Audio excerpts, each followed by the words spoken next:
শাকিব খান হয়েছে ঠিক আছে, সেটা আমাদের কাছে না।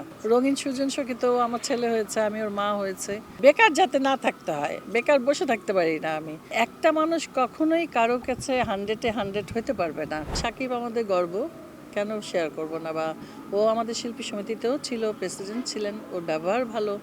এখনও আমার হাজব্যান্ড তো নায়ক ছিলেন, দেখলে দুলাভাই কেমন আছেন দৌড়ায় যায়। তারপর আপা, মানে এইটাই তো আসল, যে ও শাকিব খান হয়েছে ঠিক আছে, সেটা আমাদের কাছে না, এটা দর্শকের কাছে, আমাদের কাছে সহশিল্পী না। এমনি সে অমায়িক, ব্যবহার ভালো, ঠান্ডা। আর প্রথম ছবি আমার সাথেই ছিল, সেটা সোহানুর রহমান সোহান ভাইয়ের, এবং ইরিন ছিল নায়িকা, রাজীব ভাই ছিলেন। তো তখন ওর নাচ দেখেছি, তখন তো শুকনা শাকনা ছিল, টিংটিঙা, তো এসে বসে থাকতো। তারপরে একটা নাচ ছিল, মেয়ে সেজে নাচবে, বউ সাজবে, টিপ টিপ দিবে। তো তখন ওর নাচ দেখে বা অভিনয়, একটা মানুষকে দেখলে বোঝা যায় যে এ ভবিষ্যতে কি করবে। তখন আমরা বলেছিলাম যে না, এই ছেলেটা ভালো করবে। তো যাক, ভালো করেছে।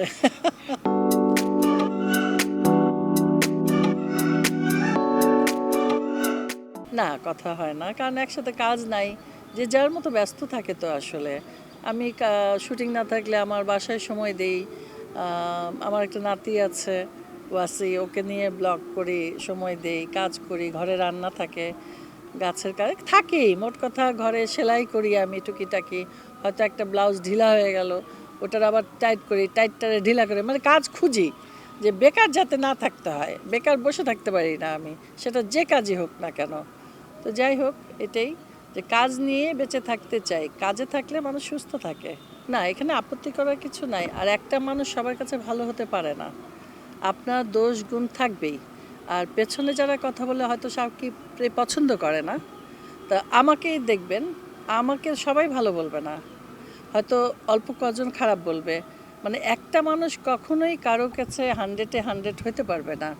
তার পেছনে যারা শত্রু, পেছনে যারা তাকে পছন্দ করে না, তারাই তার সাথে, তার জন্য সেইভাবে কথা বলবে, কটু কথা বলবে, সাকিবের বদনাম করবে। তো আমাদের সাথে তো ভালো সম্পর্ক, আমরা কেন বদনাম করব? ওই যে বললাম, ভালো ব্যবহার, তারপরে সে সাহায্যও করে মানুষকে, কিন্তু সাহায্য করলে তো সেটা বলে করতেও হয় না। দীপজল ভাইও যেমন অনেক মানুষকে সাহায্য করে, তো তারও নিশ্চয়ই কোনো গুণ আছে, না হলে আল্লাহ তাকে এত বড় করবে কেন? সব সময় আল্লাহর রহম না থাকলে একটা মানুষ উপরে উঠতে পারে না। কোটি কোটি মানুষ আছে, তো 1 কোটি তো শিল্পী তৈরি হতো, হয়নি কেন? রঙিন সুজন শোকে তো আমার ছেলে হয়েছে, আমি ওর মা হয়েছে। তো ও ভালো ছিল, আরও আরও কয়েকটা ছবি করেছি। তো আসলে হিরোরা তো বয়স কম, আর তখন আমাদেরও বয়স কম ছিল, যেহেতু মা করছি তাতে কি। তো ওর ব্যবহার ভালো ছিল, ওর মধ্যে তো কোনো খারাপ কিছু আমরা দেখি নাই। তারপরে একটা অল্প বয়সের ছেলে চকলেট হিরো বলতো, তখন যে ফ্যাশন করতো, ওই ফ্যাশনটাই তো এখন করে ছেলেরা। তো এইটাই, ও ভালো ছিল। তার প্রতিভাগুলো কেমন দেখতেন আসলে? আসলে প্রতিভা দেখার সেই সুযোগ তো হয়তো অল্প সময় যতটুকু দেখিয়ে গেছেন সেটাই এখন মানুষ মনে করছে। তো প্রতিভা না থাকলে তো ওই এখনও মানুষ তাকে 29 বছর পরেও মনে করতো না। অবশ্যই ভালো ছিল প্রতিভা, তা নাহলে তো হতো না। না, আসলে হায়াত মতো অবশ্যই আল্লাহর হাতে, কার মরণ কিভাবে রেখেছে সেটা আল্লাহ ভালো জানে।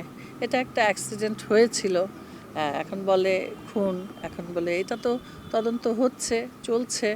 তো এটা তো আইনের ঊর্ধ্বে কেউ না, আমরা তো আগ বাড়িয়ে কিছু বলতে পারি না।